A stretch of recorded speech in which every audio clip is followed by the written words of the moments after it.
저는 후보자가 참 원망스럽고 야속스럽습니다. 너무 오래전부터 잘 알고 존경하던 선배에 야박한 것이 아닌가. 국회 어른이신 후보자를 위로 올려다보고 일을 하다가 오늘 이렇게 청문회장에서 내려다보면서 질문하자는 이 자체가 굉장히 불편합니다. 네, 이렇게 자료 제출이 미흡하다라고 지적을 하면서도 야당 의원들은 후보자를 향해선 날선 발언은커녕 최대한 격을 갖췄습니다. 자, 6선 국회의원 대선배이고 또 무엇보다 20대 국회 전반기 국회의장을 지낸 만큼 단상 위에 있는 모습이 더 익숙하기 때문이겠죠. 자, 그러다 보니 가장 큰 쟁점이 된 건 삼권 분립 훼손 논란입니다. 자, 입법부 수장을 지낸 인물이 국무총리, 이 행정부 2인자로 가는 게 적절하냐라는 지적은 꾸준히 제기가 됐죠. 자, 앞서 문재인 대통령도 그 점을 우려했다라고 밝힌 바 있습니다. 저는 입법부 수장을 지내신 분을 국무총리로 모시는데 주저함이 있었습니다. 현직 의장이 만약에 총리로 간다 그러면 절대 있을 수 없는 일이죠. 그리고 그건 삼권 분립을 파괴하는 것입니다. 그렇지만 저는 현재 의원의 신분입니다. 그러니까 전직 국회의장이라 문제가 될 게 없다. 자, 하지만 야당은 이 지나친 형식 논리라고 비판을 하는데요. 당장 국회의장을 지냈으면 어딜 가든 의장님 또는 전 의장님이라고 불리는데 이 그를 대통령 밑에 두겠다는 건 입법부의 행정부 견제 권한을 무시하는 것 아니냐라는 겁니다. 국회의장에 계셨던 분이 국무총리로서 오늘 저희에게 인사검증을 받는다는 것 자체가 어떻게 보면 의회의 중요성을 대폭 떨어뜨리는 그러한 삼권 분립을 훼손하는 행위가 아닌가 이런 생각을 합니다. 자, 그러나 여당과 후보자의 생각은 또 다른데요. 자, 국회법 29조. 의원은 국무총리 또는 국무위원 외의 다른 직을 겸할 수 없다라는 점 강조합니다. 즉 국무총리는 겸할 수 있다라고 규정한 만큼 현직 의원인 정 후보자가 국무총리가 되는 건 문제를 삼을 대상이 아니라는 겁니다. 자, 그러면서 이런 지적도 합니다. 박근혜 대통령 당선자는 김영준 헌법재판소장을 국무총리에 지명했습니다. 현직 의원으로 이완구 총리, 한명숙 총리가 있었고 대법관 감사원장 출신으로 총리를 지낸 이회창 총리도 계십니다. 김석수, 김황식 이런 분들 다 사법부 출신 총리입니다. 자, 그리고 삼권 분립 문제와 함께 한국당 국가의전 서열을 문제 삼기도 했습니다.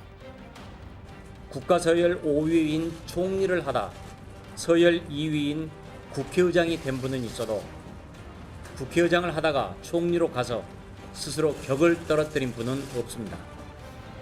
자, 그런데 야당이 지적한 국가의전 서열은요, 외교부의 실무 편람에 따른 겁니다. 이 서열대로라면 앞서 언급되기도 한 이회찬 전 총리 같은 경우에 대법관을 지내면서 동시에 중앙선거관리위원장을 맡았고요. 그러다가 감사원장으로 또 하락합니다. 다시 국무총리로 상승, 그러고 나서는 야당 대표를 거쳐서 국회의원으로 수직 하락을 한 거죠. 자, 이게 무슨 의미냐면 의전 서열이 곧 권력을 의미하는 건 아니라는 겁니다. 제가 어디를 가도 저를 의전 서열 몇 번, 2번으로 대우하거나 예우하거나 인정하는 데가 없습니다. 또 의전 서열은 권력 서열이 아니라 의례와 행사 과정에서 야기될 수 있는 혼란을 방지하고 행사의 효율성을 극대화한다는 의전의 본래 목적을 달성하기 위해서 만든 편의상 만들어 놓은 서열인 것이에요. 자, 다만 이 자유한국당의 삼권 분립 훼손 주장에 그런 말을 하기 전에 과거를 한번 돌아봐야 한다는 목소리도 나왔는데요. 이렇게 말입니다. 우리나라 삼권 분립 제대로 하고 있습니까? 사법농단으로 대법관이 구속되는 부분에 있어서 책임을 져야 할 정치 세력은 따로 있습니다. 국회 권위 이 나락으로 이 땅바닥까지 떨어뜨린 정치 세력은 과연 누굽니까? 국회 스스로 그런 거 아니에요, 정치인이. 자, 정세균 후보자의 또 다른 쟁점은 수상한 가계부입니다. 자, 야당은 세비로 벌어들인 수익에 비해 이 카드값 등 지출이 더 많았지만 오히려 재산은 또 더 늘어나 수상하다라고 했는데요. 자, 이에 대해 후보자, 국회의원 세비 외에도 국민연금과 개인연금 등 다른 소득이 더 있고 카드 지출이 많았음에도 재산이 늘어난 건 이 때문이라고 말합니다. 매년 이 소득 신고 대상이 아닌 연금 등이 한 4천만 원 정도 매년 있고 2014년과 15년에는 자녀 결혼식 축의금이 상당액이 제가 보고한 것처럼 각각 1억 5천 정도 들어왔기 때문에 그것으로 충당이 되고도 남는다 이렇게 말씀을 드리고요.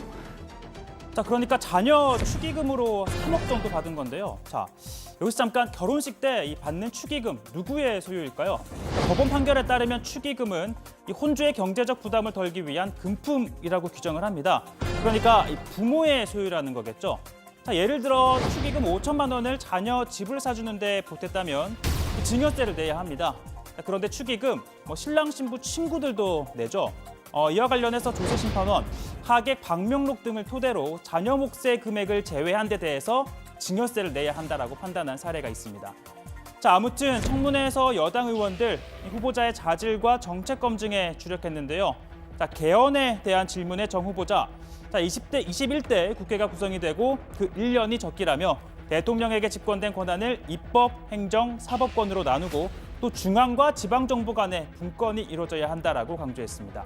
자, 그러면서 21대 국회가 들어서면 대통령에겐 이런 제안을 할 것이라고 밝힙니다. 21대 총선이 끝난 뒤 제 정당이 함께 참여할 수 있는 협치내각 구성을 대통령께 적극 건의드릴 생각도 갖고 있습니다.